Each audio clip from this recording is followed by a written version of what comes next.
the weather forecast with Coloca in its multipurpose banquet hall, PATYCHOU. Good evening, ladies and gentlemen, and a super blessed Sunday to all the fervent viewers out there, and very excited to have you again. Tonight we forecast a calm weather condition across the nation with temperatures as low as 14 degrees in the far north and the west regions. We also have as low as 17 degrees in the north, center and the littoral regions. We'll have temperatures as low as 20 degrees in the south region, and the southwest region would have temperatures as low as 21 degrees. Next, in the East region tonight, we'll have no chance of precipitation in the region, and by morning, Betwa and Yokaduma will have the least temperature at 20 degrees. And on to the Adamawa region tonight, we have no chance of rainfall in the entire region, and by morning, the entire Adamawa region will experience the same thing. And lastly, in the northwest region tonight, we'll have no chance of precipitation in the region, and by morning, Womb and Dop would have the least temperature at 17 degrees. That's quite favorable for you to find time and visit the Bafut Palace and enjoy the richness of northwest culture. Thank you for watching, and see you next time.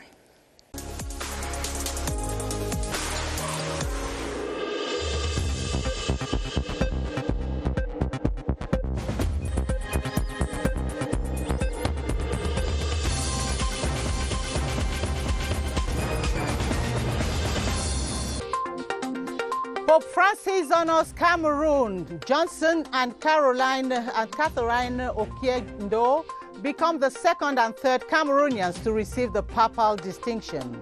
That was during a heavily attended pontifical mass in Yaoundé, officiated by the new Archbishop of Bamenda, His Grace Andrew Nkeya.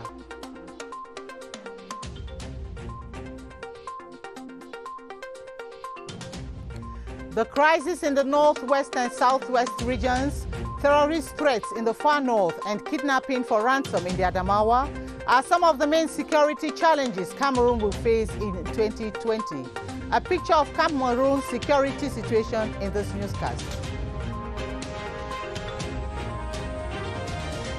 And Cameroon is ready to receive the over 500 guests at the Pioneer National Forum on the modernization of public service that opens in Yaoundé tomorrow. Minister Lay ensured that all is set for the event.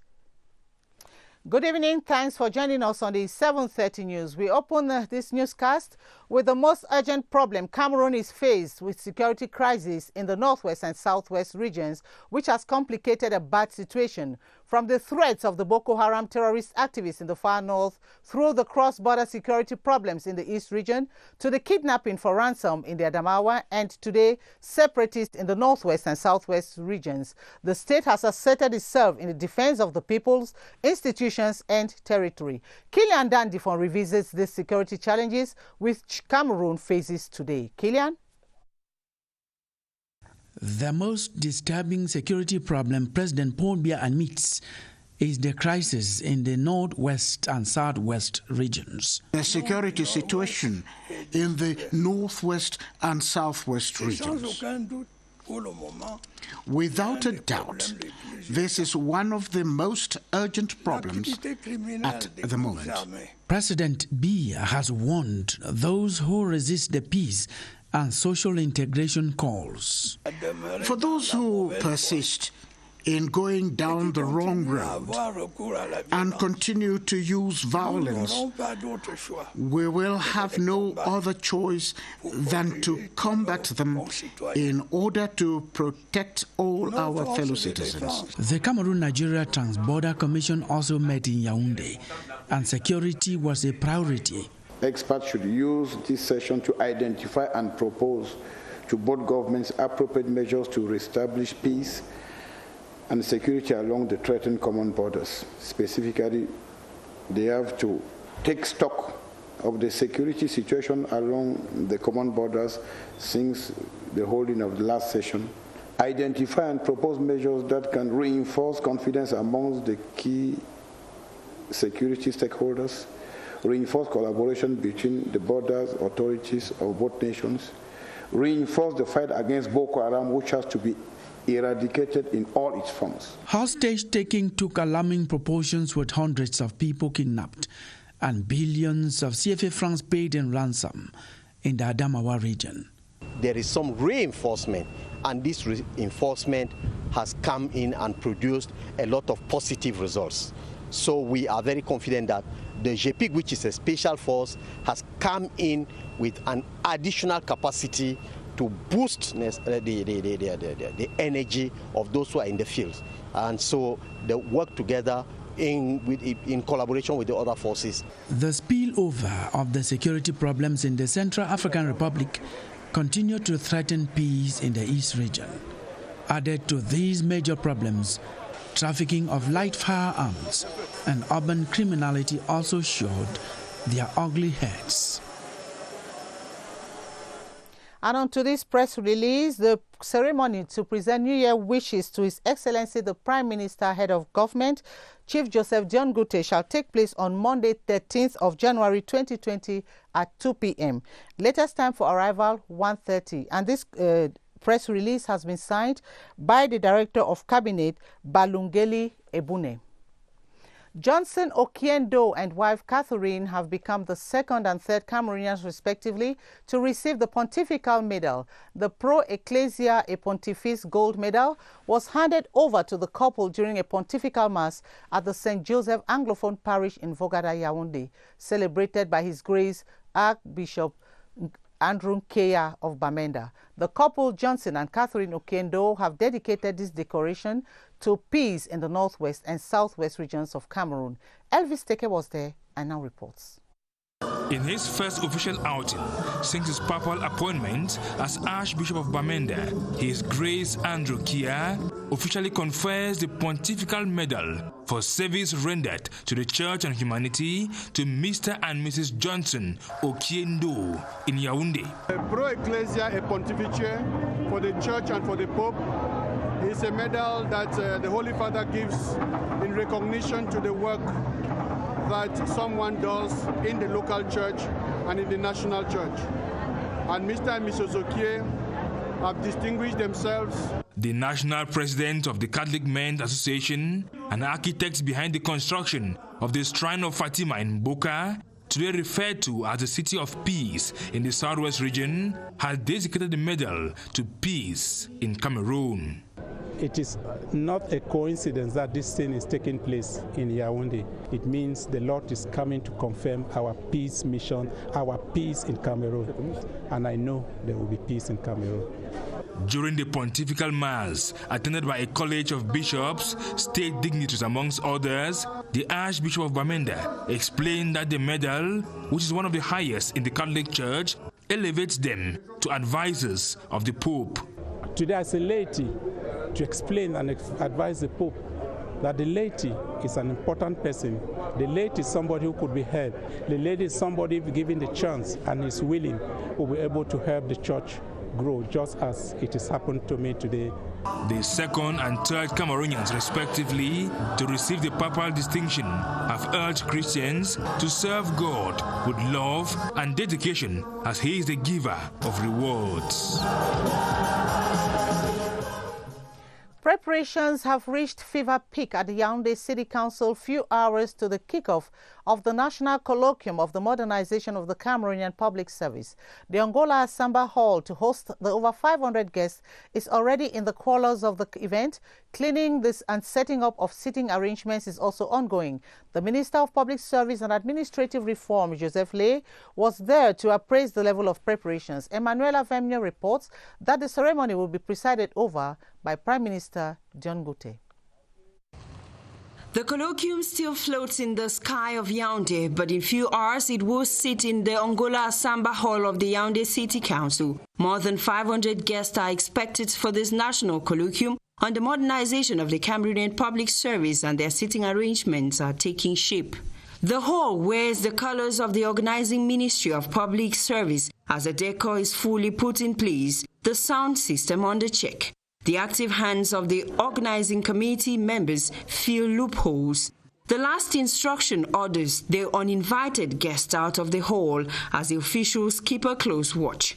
The staff in clusters discuss an event which entails rendering Cameroonian public service paperless by 2021. At the Esplanade, the Open Days Village is welcoming. A majority of what modernizes public service in Cameroon, from computers to printers and more, are being set up. From the Supreme State Audit Office to the Ministry of Territorial Administration and more, Many participating ministries are making their information guides and last-minute preparations complete. The red carpet is rolled out just in time to receive the Minister of Public Service and Administrative Reform, Joseph Lay, who moves from stand to appraise the state of preparations of a colloquium to run from tomorrow Monday, January 13, to Wednesday, January 15, 2020.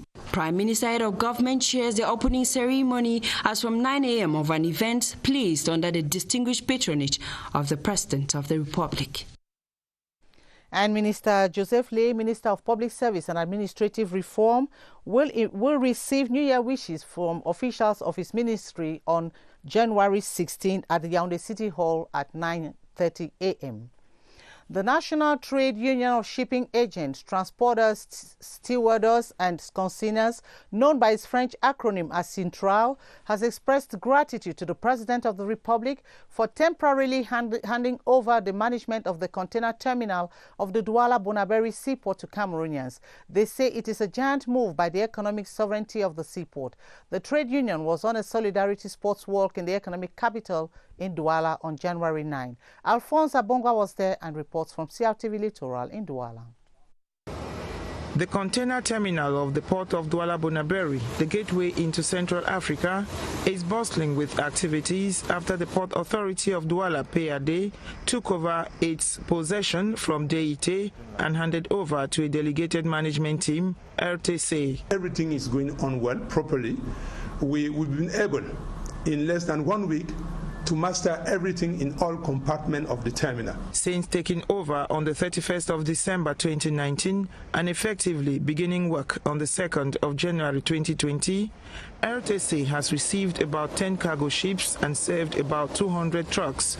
This is thanks to careful planning on the part of PAD, which has resulted to a smooth transition. We receive clients, we deliver goods, and we started with a vessel that we handle properly. As from that day up to today, we increase our productivity, we increase our efficiency, and we are working properly, and I think we have mastered all the compartments of the terminal and everything is running on well. With the help of consultants put at their disposal by PAD, RTC has succeeded to put in place an updated operation and computer system, and within a short space of time, they have moved from processing documents for 400 containers. With time, RTC will be expected to ensure fluidity at the container terminal, increase productivity, and do better than the former operator at the container terminal. And that report there was being done by Sally Ebenenyoki from CRTV Littoral in Douala. A cereal creaming, packing and storage facility worth over 600 million CFA francs has been officially opened in Hoseri Fori, a locality about 10 kilometers from Garoua, North region of Cameroon. The structure, constructed with support from the World Bank, was inaugurated Saturday by the Minister of Agriculture and Rural Development, Gabriel Mbairobe, who underlined government's commitment to improve the living conditions of the rural population. Tony Nanyongo tells us more. Made up of cleaning and storage units, administrative block, laboratory, among others, the facility in Demsa subdivision has an annual production capacity of 30,000 tons. With prospects of including other products, the plant is basically for the cleaning, packaging and storage of cereal. We are here in you can say a cereal production basin, a very big production basin, and cereal is very important for the economic level of this region. Worth over 600 million CFA francs, it has been constructed within the framework of the Agricultural Investment and Market Development Project, otherwise known as PIDMA, placed under the Ministry of Agriculture and Rural Development with the goal of transforming subsistence farming. It's very important for the government to improve the livelihood of our producer, of our rural population. The cereal storage and packaging facility is expected to improve on the quality and quantity of products of a cooperative in the North region, grouping about 100 producers, increase their revenue and create jobs for the youth. After Douala, Ebolova and Bafoussam, the Minister of Public Health, Manawuda Malachi, has pulled crowds of committed sons and daughters of the Mayo Chanaga Far North region in Garoua today. The traditional fraternity meeting, which seeks to promote development in the division, has also dwelled in encouraging peaceful coexistence among Cameroonians, as Beatrice Losamba tells us in the following report. Thousands of them came from in and around Garoua, leaving behind businesses and routines to attend this family meeting of sons and daughters of the Mayo Chanaga division in the Far North region, known for its legendary solidarity. Solidarity is in our blood. We people from Mayo Chanaga, we are always working together. We are brothers and sisters. You know, that is I can say that is the only division in Cameroon where we have one association. The Mayo Chanaga elite has become accustomed to such gatherings since their son Manawuda Malachi was appointed as Minister of Public Health a year ago. In Douala, Ebolova, Bafoussam and now Garoua. As always, their sole concern is to discuss the common problems and reason out the development of the localities linked by geography, culture and language. Sit together to discuss the purpose of development of our department. Believing that a united people can move mountains, Minister Manawuda Malachi, initiator of the brotherly encounter, pulls along engaged communities from Mokolo through Koza to Hina, Rumsiki and Wudahai. The fraternal meeting has also been factored to promote love among these brothers and peaceful coexistence among Cameroonians.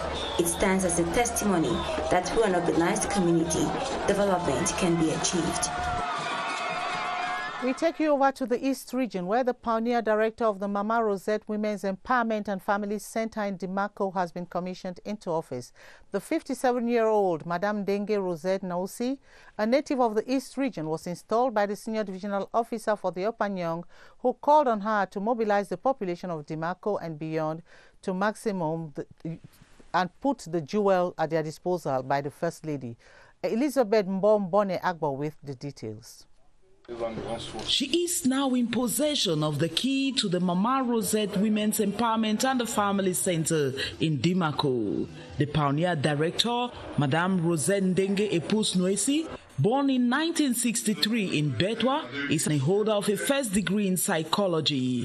Her rich academic and professional background puts her at the helm of this prestigious center constructed by the Circle of Friends of Cameroon, CERAC, in honor of the mother of the First Lady, Mama Rosette. Installing her into office, the senior divisional officer for the Opanyong stressed on the following recommendations. I want to count on her to bring out all the young girls of this area to come and train themselves in basic common utilities for women. As the people of Dimako look up to the pioneer director for the socio-professional insertion of the women, they are grateful to the First Lady, Madame Chantal Biya, founder of CERAC, for such a jewel, which they say it will go a long way to curb the high rate of poverty in the locality. Members of the 11 newly created commissions charged with the organization of the 54th edition of the Youth Day have been exhorted to put hands on deck to ensure that the event takes place hitch-free in the divisions of the Far North region. The call was echoed during the first preparatory meeting, which unfolded at the conference hall of the governor's office. Details with Dorcas Ekambi Ekupe from CRTV Far North. The 54th edition of the National Youth Day comes within the context of the return to normalcy, especially in border localities of the Far North region exposed to security challenges posed by Boko Haram. The first preparatory meeting therefore focused on the setting up of 11 commissions, some of which are security, culture and the finance commissions. Presiding over the meeting, the representative of the governor, Roger Safo, called on the members of the various committees to put hands on decks for a hitch-free Youth Day. The regional delegate of Youth and Civic Education, who was present in the meeting, also talked about the Youth Connect initiative put in place by the government to better empower the youth. We take you over to the West region, where the elite of the Kunki division have begun devising strategies for the effective organization of campaigns for the February municipal and legislative elections in the division. A meeting to that effect took place this Saturday at the PATYCHOU Council under the chairmanship of the head of the divisional permanent delegation of the CPDM Central Committee for Kunki, Fotso Victor. Details with Chanceline Nanze. 3 political parties will be contesting for parliamentary and municipal seats in the Kunki division once campaigns for the February 9 twin elections are launched. The CPDM, that has for the past years enjoyed absolute majority, the SDF, a newcomer, of Orange. To ensure a smooth organization of the campaigns, the elite of the division converged on the conference hall of the PATYCHOU Council to deliberate on effective campaign strategies and raise funds for the exercise.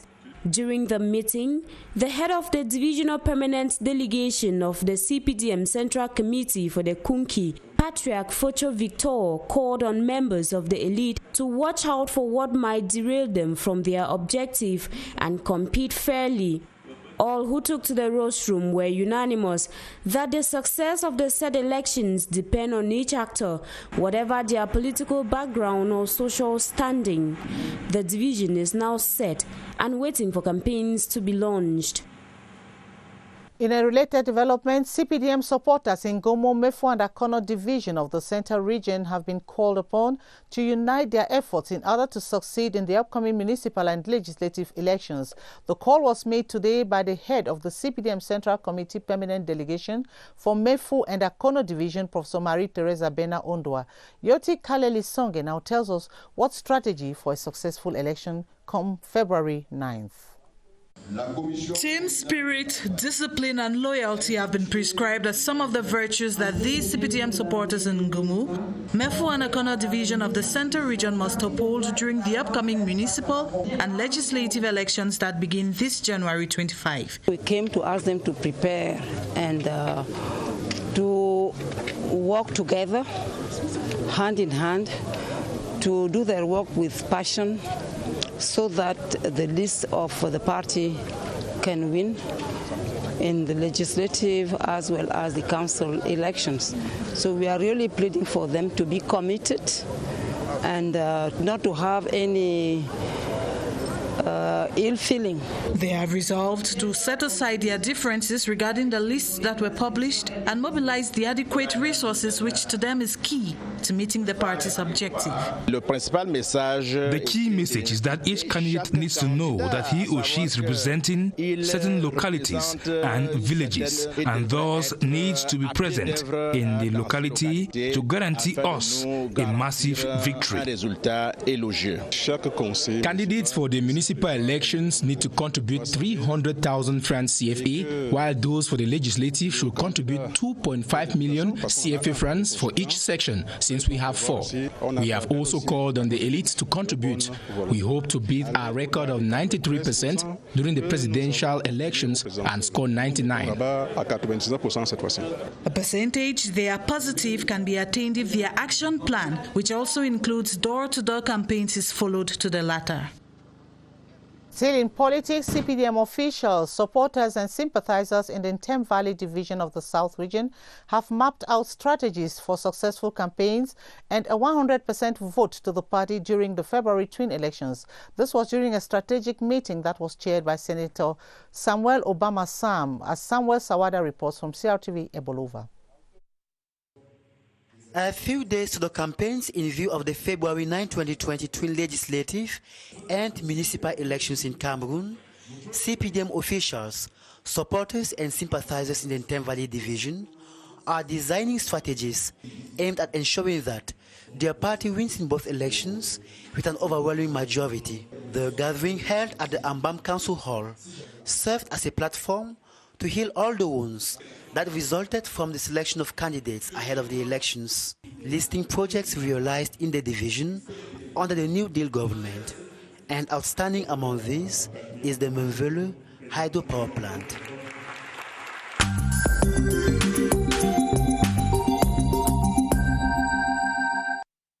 You're watching the 7:30 p.m. news live from CRTV here in Balato. Focus on music artist Zwe Ella tonight, one of the few persons who masters playing the mvet instrument, accompanied by songs in the Fong Beti language. The artist says he passes across the Cameroonians through his art the fact that one can serve God using his or her own vernacular from each part of Cameroon. Joyce Tata profiles Zwe Ella in the following report. His fingers dance meticulously in between the chords of the mvet, producing soft melody.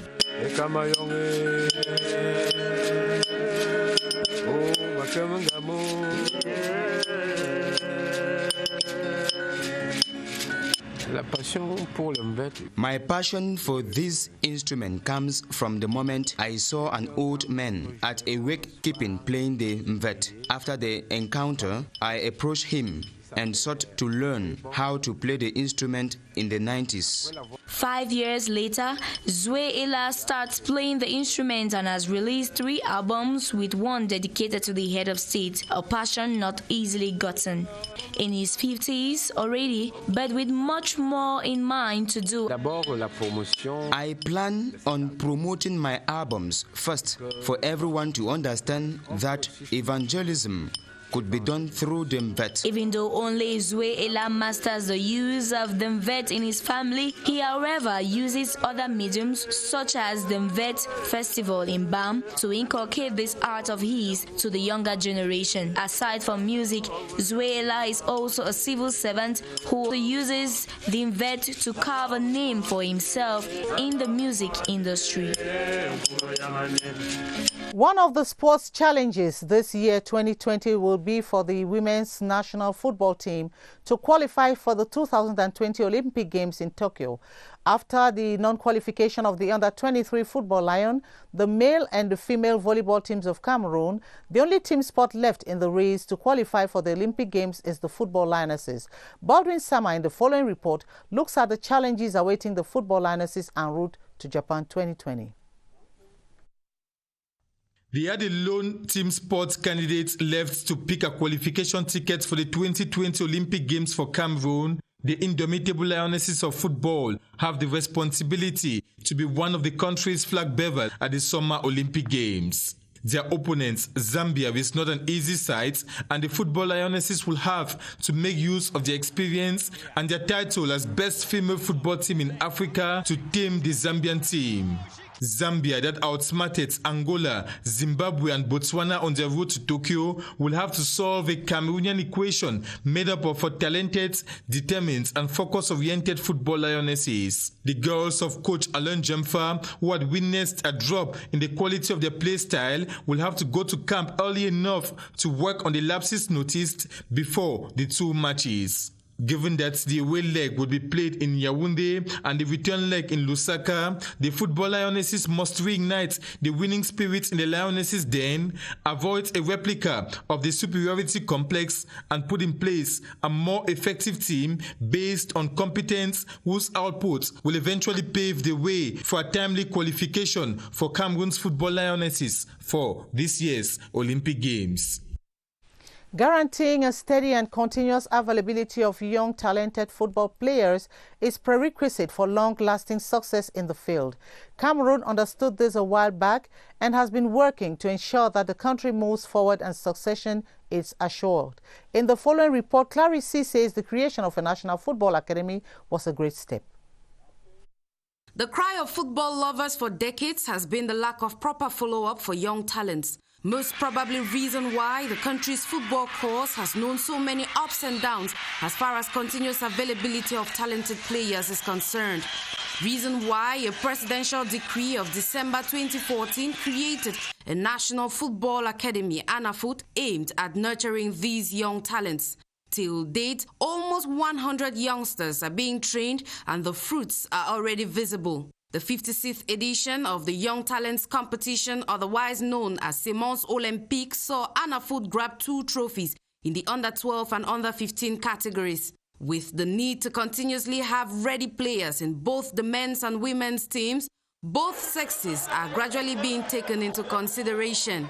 Most recently, indomitable lioness Gael Deborah Nganamwit brought in her contribution with the creation of the Rai Football Academy to train young girls passionate about soccer. The first steps are encouraging, but the cry of many pundits is that more should be done to properly groom these budding talents. Those have to be capable of training our youth. And we also have courses like courses that concern civic education. All those programs were budgeted, and as I said earlier, in the days ahead, we are going to start by the training of trainers. This year, the National Football Academy will work harder to ensure the boarding section of the academy is operational for a better follow-up of the young ones. Also, more trainees will definitely be brought in from all 10 regions. The message is out there and clear for all to see. Cameroon is gradually understanding why there is a need for good and early training and is kicking hard to help the young ones mature in football.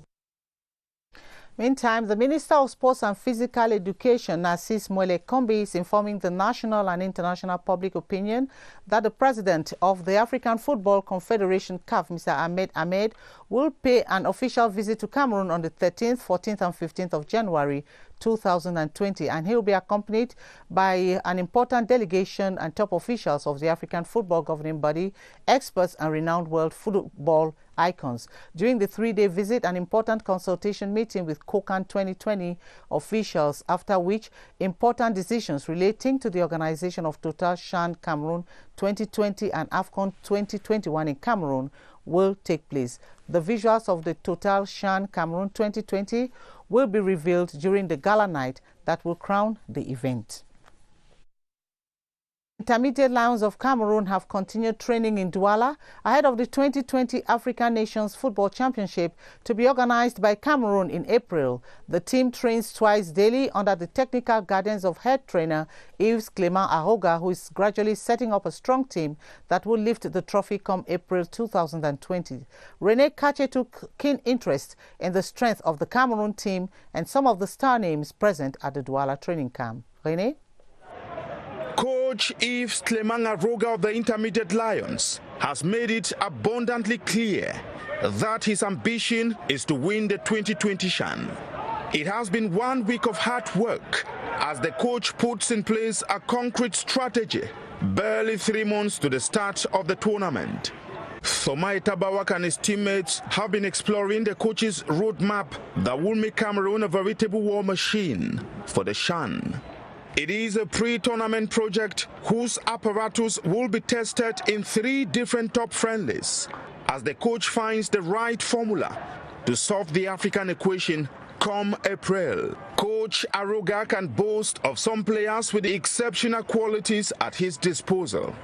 Dande Junior passes for one of the best goalkeepers in his generation, just like Simon Omosola of Kotongspor of Garua. Somai Tabawak is one of the brightest stars present in the den. The midfield has a colossal name in Ojongmak. Renindi of Bambutus FC and Belobo Frank are solid and also anticipate fast in midfield. The biggest and most dreaded striker present in the den is Mfogo George Ongba. The attacker, who has been drafted from the waiting list to replace Twente Thierry, is one of the league's top scorers with 6 goals. It is therefore a confident Intermediate Lions team that continues to oil its machinery as it tilts its attention towards the conquest of Africa come April. And that's the package we put together for you for the 7:30 news. Join Atabadine Umar in under 30 minutes for Luventertran. You'll be in the company of Moki Edwin Kinzaka as from tomorrow, and take the rendezvous with me from Friday. Until then, it's bye from all of us on the 7:30 crew.